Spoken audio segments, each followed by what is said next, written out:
The Los Angeles Kings are doing their part to help grow the game of hockey inside and outside of the United States. On today's show, we're talking with Derek Armstrong from the Los Angeles Kings all about the work the team is doing.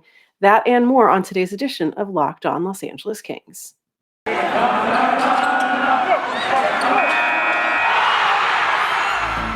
You are Locked On Kings, your daily podcast on the Los Angeles Kings, part of the Locked On Podcast Network, your team every day.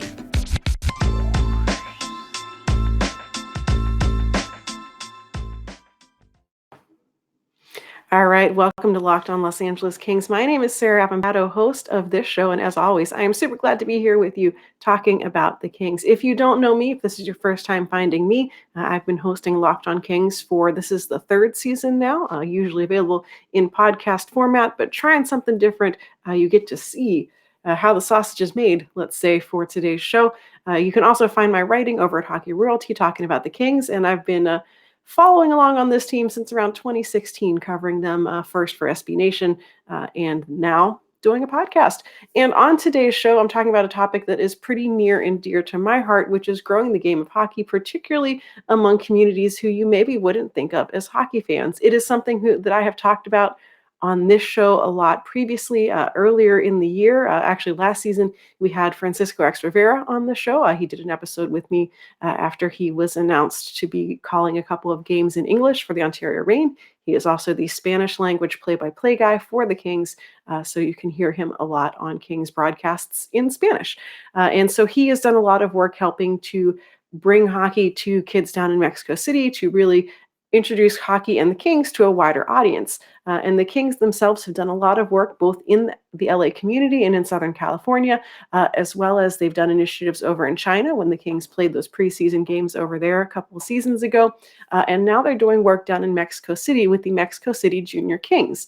This is now the second year, at least, that the Kings have worked with kids down there. Last year was shortened, or the plans had to change because of the pandemic, so they did it all over Zoom. But this year, the Kings are actually sending a delegation down there to do a camp with some kids there, about around 100 or so kids this week down in Mexico City. And so grateful to the Kings for letting me talk with Derek Armstrong, who is, you may know him from being a Kings player. You may also know him from Bally Sports, where he is usually on the pre and the post-game shows, helping break down what's going on with the Kings. And he also has been, for several years now, the Director of Community and Hockey Development for the Kings. He is a guy who you'll see is very passionate about growing the game, is passionate about teaching people to love hockey, whether, they never play again or they become, on the path to becoming a professional. It's all about growing a love for the sport. So today, we're going to get right to it. We're going to talk with Derek Armstrong all about this program that the Kings are running to help bring hockey to youth players in Mexico City.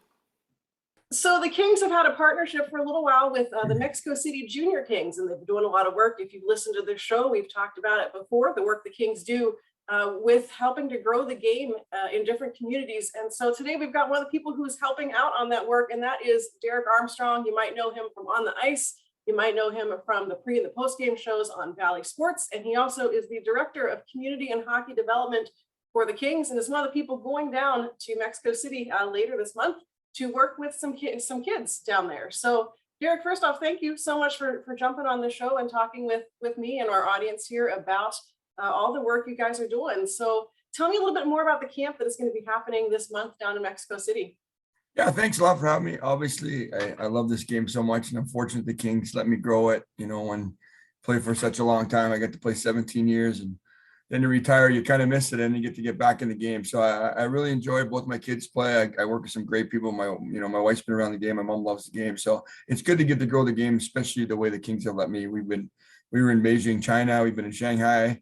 It's been awesome over there. Then we go to Lake Tahoe. We go to Park City. We've been to Whitefish. So we've been all over the western part of the country developing the game, and it's so amazing to go. And then all of a sudden we had this opportunity to join with Mexico City Junior Kings. So we're excited to go down there.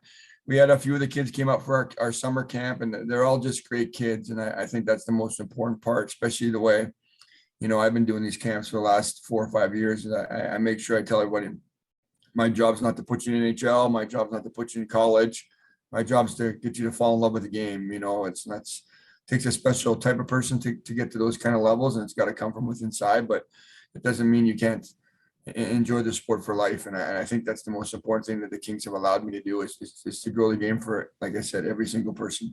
My mom doesn't know how to skate, can't play hockey, not super athletic, but she probably knows and loves hockey just as much as me. So I try to take those traditions I got from my mom, who wasn't a player, but really enjoys the game. And when I go down there, I try to make them have as much fun as I can. The grandparents, the parents, people who run the rink, everybody, there's more to playing hockey than just going on the ice. So we try to grow it as much as we can. Awesome. It is always interesting to see the path that players take once they're done on the ice. And I know you've been in this role with the Kings for a little while now. How did you get interested in working in this side of the business, in growing the game, especially with kids? Yeah, I've always enjoyed kids. My mom worked at a school for handicapped children, and I always used to go there and hang out, and I really enjoyed it, and I've always loved kids. I obviously have two of my own boys, and everyone says I have a kid's heart. My body might be getting old and beat up, and everything might be getting a little bit older, but I've always had a young heart, and I've always loved to give back. I just think being around children and being around kids, it just gives such a great perspective of life. They get up every day and enjoy each moment. So I've always enjoyed it.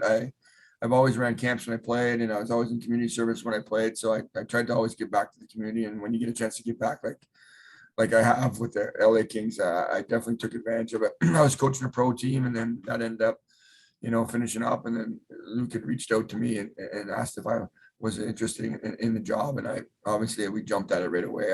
Like I said, Kings have been very good. I think we're one of the leaders in the NHL at this. And, I have a great staff with Chris Karate, Courtney Ports, Marissa, Jordan.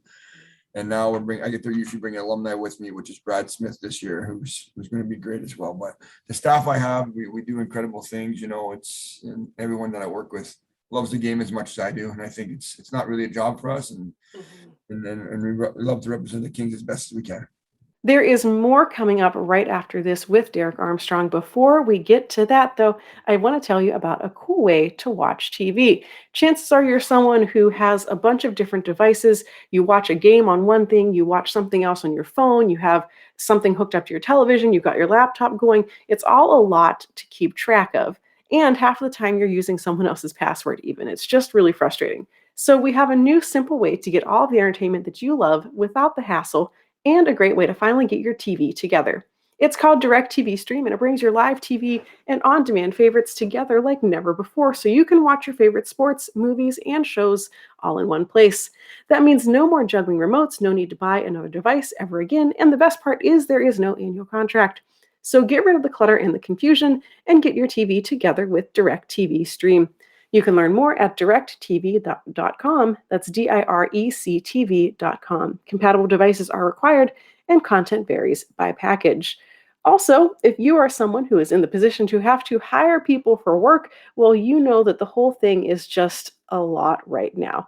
There are people all over the place looking for jobs. Competition is crazy. Hiring is a challenge, and we have a great way for you to simplify all that. You can step up your game with the right gear. You can get Indeed to help you stay ahead of the competition. With Indeed, you are not going to struggle anymore to find quality candidates. Indeed can help you find the right person right now. Indeed is a hiring partner that gets you what you really want, which is a short list of quality candidates as fast as possible, because you can do it all with Indeed. You can attract candidates, interview them, and hire them all through Indeed. Indeed partners with you on every step of the hiring process so you can find talent with the skills you need through tools like Indeed Instant Match, assessments, and virtual interviews. Indeed also makes it easier for star applicants to shine with over 135 assessment tests from cooking to coding. Using those tests, you can pick what skills are important to you and get a clear view of your top talent's abilities faster. And if you're someone who's interviewing, well, these assessments make the whole process smoother. You don't need to prove yourself again and again, and you can get closer to figuring out what's going to happen with your job search. You can dive deeper into talking about what's important to you. With Indeed assessments, you can reduce hiring time by 12% according to Indeed data worldwide. So get started right now with a $75 sponsored job credit to upgrade your job post at Indeed.com/lockedon. Get a $75 credit at Indeed.com/lockedon. Indeed.com/lockedon. Offer valid through December 31st. Terms and conditions apply. Need to hire? You need Indeed. And indeed, we're now going to go back to hearing from Derek Armstrong, who is from the Kings. He's the Director of Community and Hockey Development, talking about the initiative the team is doing with some kids down in Mexico City. So how did the opportunity to work with the kids down in Mexico City come about? I think Chris Karate, my boss, he had some connections down there, and Francisco, who does the Italian, Spanish broadcasting. Sorry, he's been a very good advocate of going down there. So he's been in touch with a lot of people down there. He's actually come with us well. He's really pushing hockey in Mexico City and Mexico, and he's been awesome. You know, we've been doing a Zoom call once a month with all the kids. He's been on it, you know, and Karate's and Courtney Ports have talked on the business side, and it just makes sense. You know, we had a deal with China, and it's pretty far to travel over there, you know, so, but it's been good to go over there. And Mexico has some incredible athletes. And I think that's important too. You know, it's a pretty athletic sport. And if we can get some of their better athletes down there playing, you never know what's going to happen. And even if they're not the best athletes, it's just, you know, you can play ball hockey as well. It's just not on the ice. And I think that's going to be a big part of our growth down there, and initiative is to bring ball hockey to a lot of communities and teach them the basic skills of ball hockey. And once you obviously play hockey or been around hockey, you tend to fall in love with it. Yeah, I had Francisco on the show last season. Whenever he was calling games for the Reign, I had him on, and he talked a little bit about this work too, you know, working with the kids down there. And I know last year the camp was done, and like you said, you've been doing these over Zoom because of travel restrictions and the pandemic and everything. What's that been like getting to connect with these kids, you know, virtually, and now knowing you're going to go down there and work with them in person? Yeah, definitely different. You know, it's the whole world for the last year and a half has been a change for everybody, but it was still nice to be able to connect. You know, we did a lot of drills. I made it a lot of fun. I had a lot of competitions, and it seemed like it was just growing. You know, we started with maybe 20, 30 kids. It seemed we got up to like 50, 60 at one time, or 80 kids, you know. So it was good that you see the growth of the game, even throughout Zoom. And it'd be nice to meet all these kids and meet all these families and to see how far they've come, or to see how much they enjoy it. But it seems like every time we get in one of those Zoom calls, there's a lot of laughs and a lot of fun and a lot of competition. So it's been great. And like I said, we're really excited to go down there next week. Do you know about how many kids are supposed to be participating this year? We haven't got the numbers. We're still working on it. You know, I mean, I would hope, you know, anywhere between 50 and 80 would be a really good number. Most of our camps, you know, that we've been are mostly, you know, over 40 kids, which is great. But no matter what the number is, it doesn't really matter the first time, just to go down there and grow and to experience the culture and to, I mean, not many other, I don't even know if there's been another NHL team that's been doing it. That's why I'm so fortunate. Kelly Cheeseman and Luke Robitaille have allowed me to do this. It's really incredible to go down there and see the, I'm a Canadian kid. I never imagined I'd be going to Mexico City, you know, so it's been really cool to see how all these kids and all these families have really come together, and especially for a year and a half. I mean, they've been waiting for us to go down there a long time, you know, so it's going to be very exciting, and it's going to be awesome. Yeah, I think the Kings are definitely one of the only teams that I see that are doing this kind of work, which really, you know, makes me even more proud to cover this team, because that's something that I think is really important, is, like you said, teaching kids to love the game. Sure, they might not be in the NHL, but loving this sport that's given so much to people, I think, is really important. And a lot of people, I think, you know, obviously wouldn't think of Mexico as a hockey market, wouldn't think of it as a place where people would be interested in learning hockey skills or anything. From your experiences with this program and even working with kids in other places, what would you say to people who kind of say, why are you doing this? Yeah, but I mean, obviously, when Wayne Gretzky got traded to California, Arizona, Florida, California, you know, they never thought in a million years that you get some athletes from there. And there's been some high end players that have come from California now, and Arizona and Florida. So that's what I'd say to them. You know, you can't tell, you can't try unless you go down and experience. You know, and like I told you though from the start, I think that's what makes hockey such a great game. The goals and the morals and the values it instills in people. You know, you have to listen to your coach. You have to, you know, be disciplined on the ice. You have to be a good teammate. You know, I think that's the most important thing for kids these days is you're held accountable by a referee. You know, you get to spend less time with your parents in the car, you know, because you drive a lot.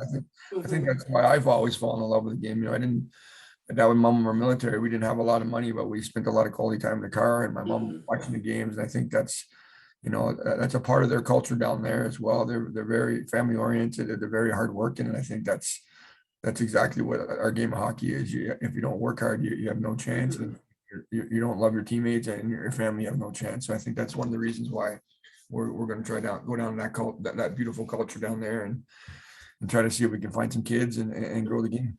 Awesome. We're going to close things out with a little bit more from Derek, so stick around. But first, let's talk snacks because it's the holiday time. Thanksgiving's coming up, Christmas is coming up, Hanukkah, whatever your tradition, wherever you're from, it's holiday time pretty much. And that means food and that means snacks. And that means sometimes waiting until like 7 p.m. to eat dinner because no one's ready yet. Built Bar is the perfect solution to all of your holiday snacking needs. It is the new holiday dessert. It is the new holiday, oops, I can't eat dinner yet snack. It is perfect. With Built Bars, you can feast on something delicious and feel good about it. They are low in calories, low in carbs, low in fat, high in protein, and they're covered in 100% real chocolate. So if you're hungry, if Thanksgiving dinner isn't here soon enough, well, you can go for a Built Bar or two to tide you over. Show some at your family gatherings, give them to your parents, stocking stuffers, whatever they are. You can go and share Built Bar with the people you love. And there's going to be new surprises all month long, including Built Bar Black Friday. So mark your calendars. Black Friday is going to be a huge event with all sorts of surprises, limited edition flavors, and much more. So go to built.com, use promo code LOCKED15, and you get 15% off your order. That's promo code LOCKED15 for 15% off at built.com. Now let's head back to my interview with Derek Armstrong from the Los Angeles Kings. So what's next for working with the Mexico City Junior Kings? Where do you think this goes from here? Yeah, well, obviously we're going to go down there for a week, just a weekend camp, and hopefully we can, continue to go down there. Maybe a weekday camp, maybe in the summer do a full long week camp, and maybe go to some other cities that would be interested in continuing to grow the game. But if not anything, we had 12, 13 kids come up to our camps, and the thing about our job is we're not doing it in mass volume. We get one or two kids to like it. I think, we're doing the grassroots kind of stuff, 2, 3 or 4 kids, and it's not always the easiest, but we really enjoyed it. And if we go down there, we get 10 people to become LA Kings fans and hockey fans. I think we've accomplished our goals. Awesome. So let's say the sky's the limit. Money's no object. AEG, the Kings let you do whatever the heck you want. What would your dream program be to continue growing the game, whether it's in Southern California with kids who might not know hockey or outside of the United States? Like what's your dream? Yeah, my dream is to bring the game around the world. It's the Kings have been very, very great with me and my staff, and they've given us the reins to do a lot of things. But I think hockey is a worldwide sport, and I think that's important. A lot of teams aren't doing it. Is like the Yankees and the Lakers and the Dallas Cowboys. They're worldwide. That's why there's some revenue there for sure. Obviously, that with merchandise, and it was nothing better than walking around China. You see an LA King shirt, and I think that's what's really cool is to get on a global scale. Like Dubai, I think it would be cool to go to, and there's a lot of expats around the world. So usually when you go to some of these places, there's a Canadian embassy, and the Canadian kids usually go to school with some of the local kids, and it usually grows. But I think anywhere around the world, if they let me go, I would be willing to go. And especially with the kids that haven't played much of it, they're so grateful that you come there. They're so fun to work with because they really listen and they really try their best, and they're always smiling. And I me and my staff, we really enjoy it. It is an awesome experience. Awesome. You think we'll ever see a Kings game played down in Mexico?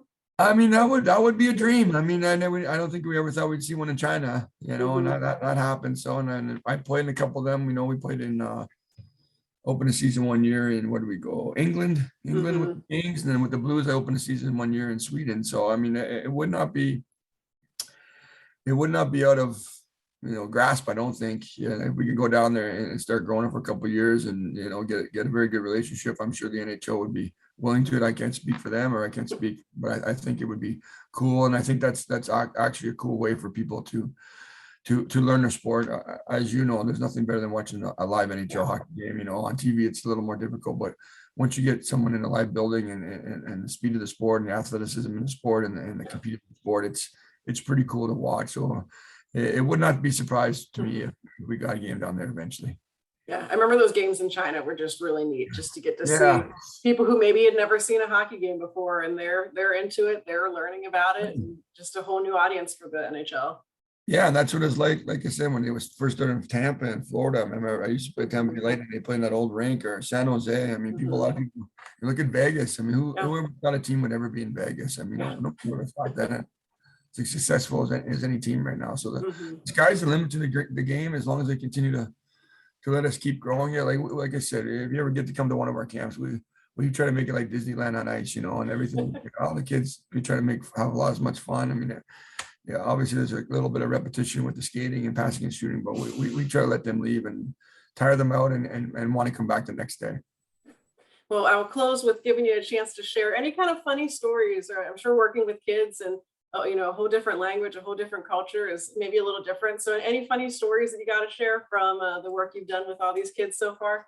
Yeah, all the kids are great. Like I said, every single kid is very appreciative. But I remember going to China and a lot of the kids like names they have the Chinese name, but they have American names. Like one kid was called like Hamburger. One kid was called like the kids get to pick whatever. Like one guy's named Disney. Like one kid was named Tank. I was like, what the heck is going on? But they'd explained to me that all the kids in China get to pick their own American name. So they'll watch like a TV show and they call themselves cereal or something. But it was a really cool experience. Like I said, all walks of life, I think kids have a universal language of just being simple and learning whether you can speak the language or not. I think kids are amazing and obviously our future. And if we can continue to make them happy and continue to have good spirits and be good role models, I think we're doing our job.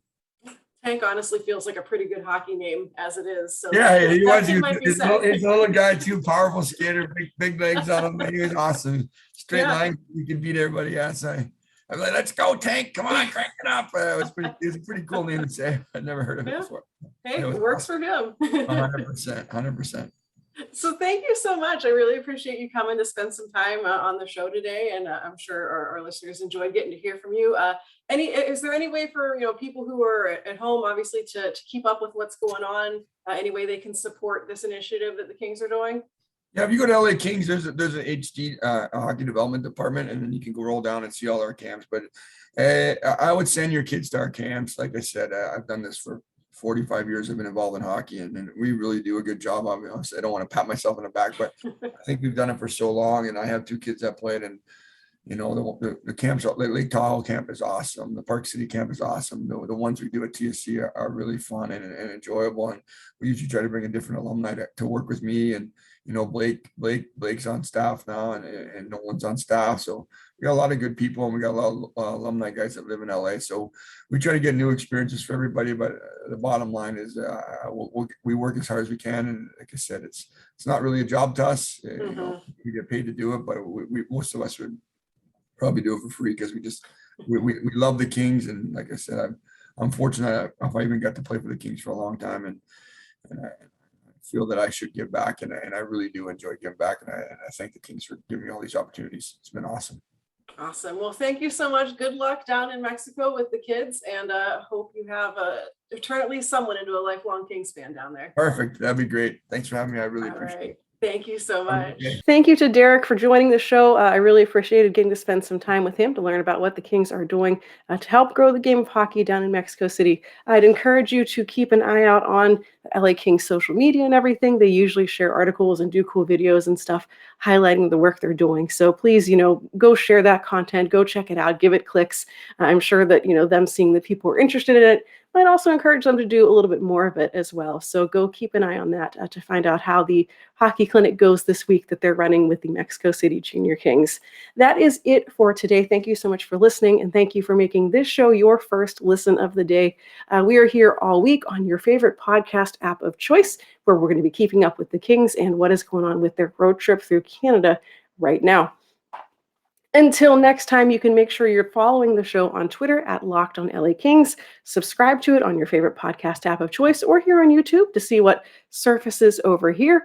Make sure you find me on Twitter at RightSaidSarah. It's down there somewhere on your screen. And come back tomorrow and every day of the week for more Kings news here on Locked On Los Angeles Kings, part of the Locked On Podcast Network, your team every day.